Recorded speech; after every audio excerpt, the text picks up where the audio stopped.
السلام عليكم ورحمة الله وبركاته. أهلا بكم في فيديو جديد. معاكم ريري أحمد من قناة ريري كروشيه. إن شاء الله النهاردة هنشتغل مع بعض الكوفية ديت. هنعمل كوفية رجالي ديت طولها 170 سنتي، يعني متر وسبعين. عملتها ب280 سلسلة عشان الخيط رفيع شوية. لو انتي بتشتغلي بخيط تخين ممكن تمشي معاكي مثلا في حدود 210 سلسلة، على حسب انتي حضرتك بتحددي المقاس معاكي في الكوفيات. اعتقد ده من وجهة نظري بتبدأ معاكي من 160 لحد مترين، ف ده بيرجع لحضرتك. انا بالنسبة لي المقاس ده مناسب، متر وسبعين بالنسبة لي مظبوط تمام. هنشوف طبعا هنشتغلها مع بعض ازاي. هي غرزة من سطر واحد فقط لا غير. هنشوف دلوقتي هنشتغلها مع بعض ازاي. كده كده على جنب. تمام، انا هجربها معاكم بلون فاتح عشان تبان في الشغل.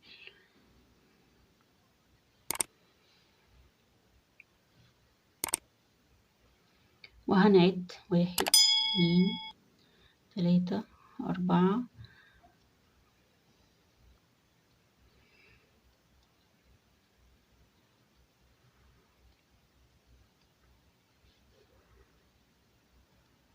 15 16 17 18 19 20. انا هجرب على مقاس 20. تمام، هعمل معاكم طريقتها. طبعا انت بتشتغليها بالعرض مش بالطول، يعني بتعملي عدد السلاسل 200 سلسلة بقى، 210 220 على حسب نوع الخيط اللي معاكي هيدي معاكي قد ايه عدد السلاسل. يعني الغرزة دي ملهاش دعوة، ملهاش علاقة ان لازم تعملي عدد معين، لا، اعملي العدد المناسب بالنسبة لك. تمام، هرتفع سلسلة وهلف الخيط على الإبرة وهلف شغلي، هلف الشغل بظهره. أنا عندي هنا الغرزة الأمامية والخلفية مش هشتغل فيهم، هلف الشغل كده كده وهشتغل في الحلقة الخلفية للغرزة. تمام، هنشتغل نص عمود. هعمل نص عمود وهطلع من الثلاث حلقات اللي على الإبرة. هلف الخيط على الإبرة وهخش في الحلقة الخلفية للغرزة. يا رب تبقى واضحة بالشكل ده. هلف تاني الخيط على الإبرة وهشتغل في الحلقة الخلفية. تمام، تاني هنشتغل نص عمود.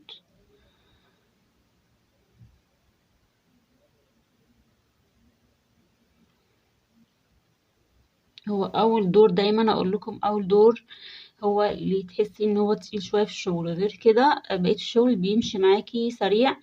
الكوفيه دي مخدتش معايا غير شله وحاجه بسيطه جدا جدا من الشله التانية، يعني ما خدتش غير حاجه بسيطه قوي. لو هتعمليها اقصر ممكن تاخد معاكي شله واحده بس، وما بتاخدش وقت في شغلها. انا خلصتها النهارده وانا قاعده، يعني بالليل بدأت الغرز الأساسية بتاعتها. اشتغلت فيها حاجة بسيطة جدا. النهاردة كملت الشغل بتاعها، فهي بالظبط تاخد معاكي يوم شغل. تمام، انا هكمل لحد ما اوصل لنهاية الدور وهوريكم الدور التاني هرتفع فيه ازاي. وهي عبارة عن غرزة نص عمود فقط، مفيش اي حاجة تانية فيها. تمام، انا وصلت لنهاية الدور. هنرتفع الدور التاني ازاي؟ ممكن تعملي 3 سلسلتين وتلف شغلك عادي وتشتغلي، وممكن تعملي الطريقة ديت. شغلك اهو خلاص، احنا خلصنا هنلف شغلنا كده. انا ما ارتفعتش بسلسلة، ما ارتفعتش بأي حاجة.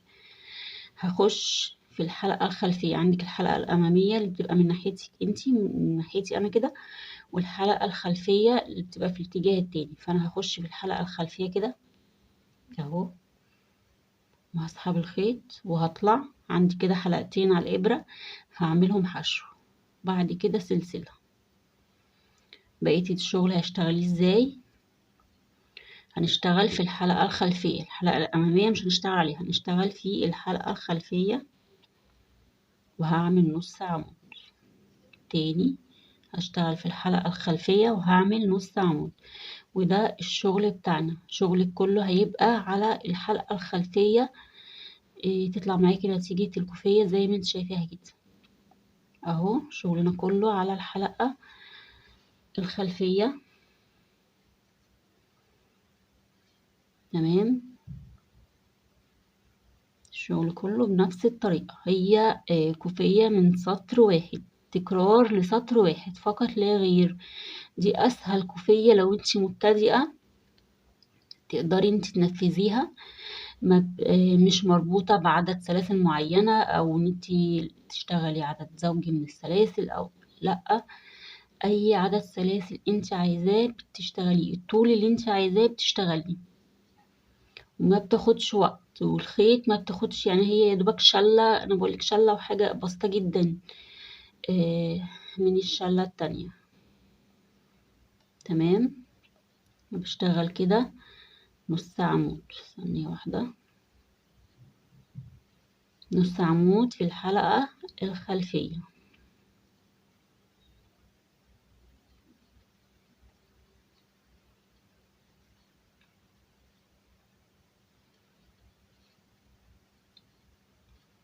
الشكل ده سهلة جدا جدا جدا، من اسهل الشغل اللي انت تشتغليه، ما ياخدش معاكي وقت ولا خيط.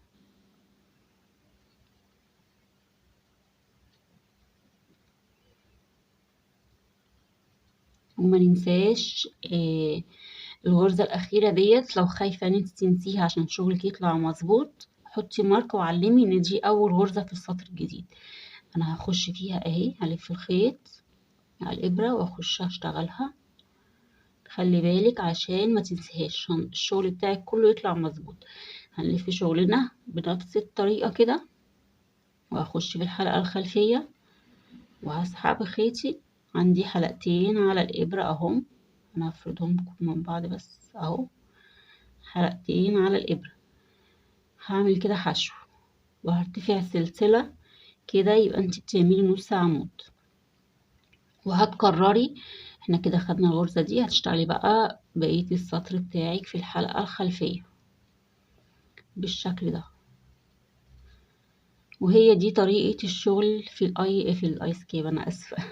وهي دي طريقة الشغل في الكوفية، سهلة جدا جدا جدا، متاخدش وقت معاكي، متاخدش خيط. لو عايزة تعملي شغل منه او كده، او يبقى مشروع ليكي، يعني من الغرز السهلة جدا.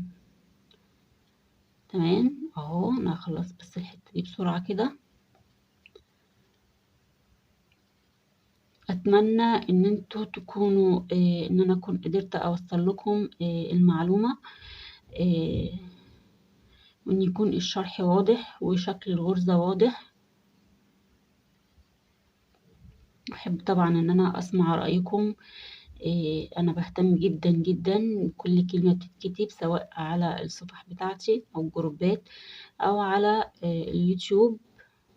وكل حد بيقول لي كلمة كويسة، يعني شكرا جدا جدا جدا. يا رب دايما ابقى عند حسن ظنكم، وان اكون قادرة ان انا اوصل لكم لو معلومة حتى بسيطة.